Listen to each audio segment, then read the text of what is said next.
Jimmy Fallon, a lot of you are wondering, is he the next Ellen? So that's the question lots of folks are asking after a new expose in Rolling Stone was featured.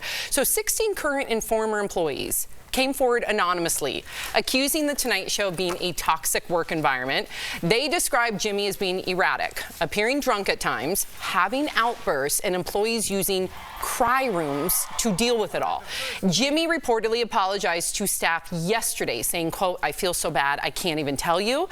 Meantime, other staff members are defending Jimmy. So what do we think of all these claims? Is this a case of another Ellen, or are these just disgruntled employees? Jeff, what would you say? I was hoping you didn't start with me. You don't want me to? No, because I'm on Jimmy's side on this one, and I don't know if anyone I'll else take the other is. side really quick. Yeah. I'll take the other side. Oh, you want to start? Yeah, I do. Go for it. Or do you want to start? No, I would go. Okay, I'll just say this. I don't want to cancel Jimmy Fallon. I'm not angry at Jimmy Fallon, but I just want to stick up for the reporter here. This is the reporter. We have her on screen. I believe her name is Christy Lee. Christy Lee, excuse me for saying that. She also broke the story of toxic work environment for Ellen, Kelly Clarkson, Dr. Phil. Sometimes investigative journalists find a lane in which whistleblowers feel comfortable going to them because they have the right context, they know how to do it. Bravo, at least to her, to have brought us to this attention. Now, is it true? We don't know, but a further investigation, I think, because of her background, history, and credibility, should be listened to, as should whistleblowing journalism.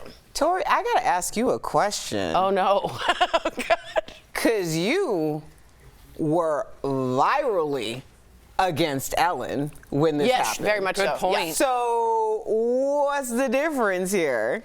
I guess I knew personal people, to be honest with you, who had worked at Ellen. So I knew stories that I felt comfortable weren't hearsay. And I felt, living in LA, a lot of my friends were PAs and things, and I had heard personal one-on-one stories. If this is true, and I have heard rumors that he's drunk a lot and erratic, and the Rolling Stone says you're not allowed to look him in the eye. If it's a bad Jimmy day, it's a bad Jimmy day.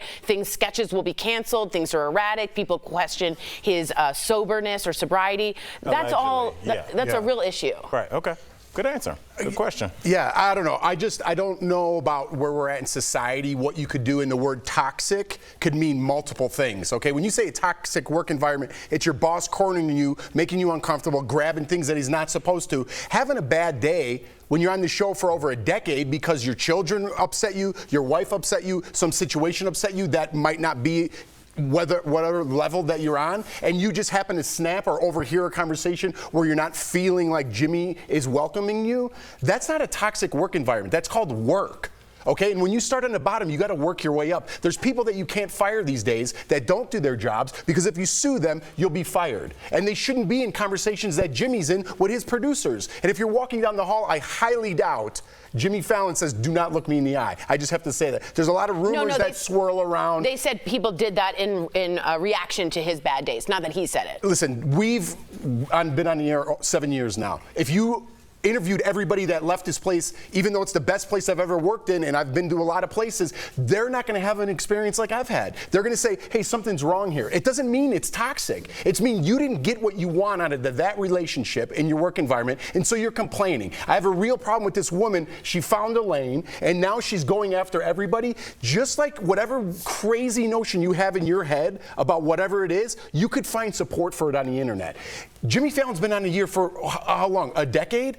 And they found 16 people that wouldn't come forward but said, "I had a toxic work experience." And I don't think that needs him to give an apology just because he's having a bad day or yelled at someone or someone didn't like their work experience. I have a real problem with that. This woman found a lane, and now she thinks she could go after everybody. Or it's called investigative journalism, and she found a place in which she's fighting for their freedoms and for toxicity. But let me just say, freedoms? Yeah, she also. It's a work environment. I know, and if it's a truly toxic and he is drunk, there's an issue there. She also spoke to 50 and then another 30. That's 80. Not one of them would offer support at all on record. That's hold on. Let me listen. We've been talking about this all day. That's not true.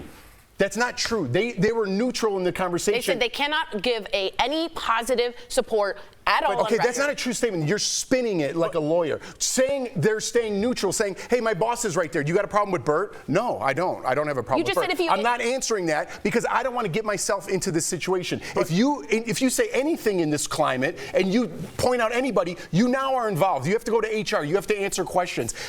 If you're staying neutral, it's not saying you're not You supporting. just said if you ask people who are left here, you say some of them would say something bad. Not one of them would say a good thing. Not one. They stayed neutral is different than not saying a good thing or a bad thing. Staying neutral is staying neutral. I think what we're doing here is we're having a problem because we're using opaque terms like toxic. Yes. And toxic is different because you're closer to Jimmy Fallon's age than most of our. Rolling Stone called him drunk. But I'm saying, you think about who Jimmy Fallon came up underneath. Like, we talk about the bosses we had when we were 20 in the entertainment industry, when you worked at a bar. Like, our bosses used to smoke cigarettes, and it was a different time when I came up as a comedian. So the things that Jeff and I think are like no big deal, to a 20-year-old that has been taught their entire life, not if he's wasted, to stand up for yourself, and like that's toxic. Allegedly. I'm not even talking about Jimmy Fallon. I'm saying in general how they deserve to be treated in the workplace. We were not taught those same things. So our level of what we consider toxic is much different. We have a higher tolerance than 20-year-olds. But I think so I'm saying Jeff both can be true. First of all, there are a lot of rumors that Jimmy Fallon has a drinking problem. That's just.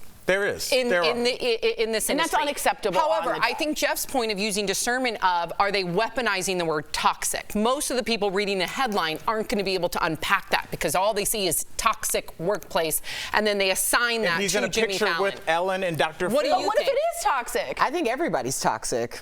At least you have a toxic cycle or a toxic moment. If you have a toxic moment at work, does that make that a toxic workplace?